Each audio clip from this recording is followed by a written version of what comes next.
They Uh, definitely teach you about the VUCA, the uncertainty and, ambiguity and fog of war, and so mm, that's, something that I think got normalized for me in the military, that crisis is normal, and, so I like that now. Transition intelligence is probably one of the most, important areas of intelligence, I think, and, the military, I think, was really I'm good glad at you brought that instilling up that. because I was reading about that and I wasn't sure what you meant by that. So Yeah. I would love to dig into transition intelligence. Yeah, lots of people will talk, obviously, IQ and EQ on the social intelligence. I've heard there's a woman, Dana Zohar, that did SQ, spiritual intelligence, and she doesn't just mean for people who have a particular religion, but just a deeper, something that you pull from yourself that's deeper. And I've been just focused in a little bit more in different reading on transition intelligence. So I say I'm on my third career. I might be on the verge of a fourth, depending on what my next is.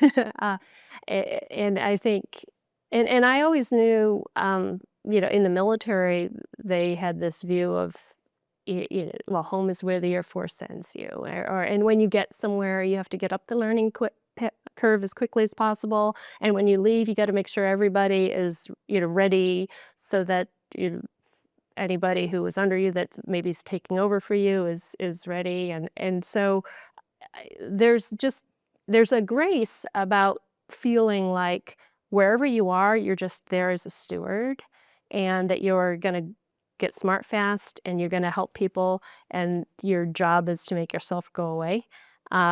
And so I do think that there's just a freedom in thinking that way, rather than in empire building and figuring out. You hear founders that hold on to things or stay too long because they've kind of outlived whatever their original goals were. So, yeah, I think that being able to remake yourself and move in a lot of different environments will be more and more important. So when you say your job is to make yourself go away, can you just dig into that? So I'm very much like, we all have a purpose and we all have an identity and we all bring that to a certain place.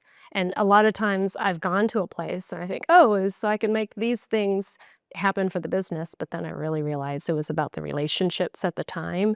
And yeah, I feel more pride about like what changed in my heart or what changed in their heart, or and knowing that that's the eternal thing that would happen in that. So um for me, like, there's this element of being there to be, the mortar between bricks, but, if nobody ever put the name Mara on a brick, it doesn't matter.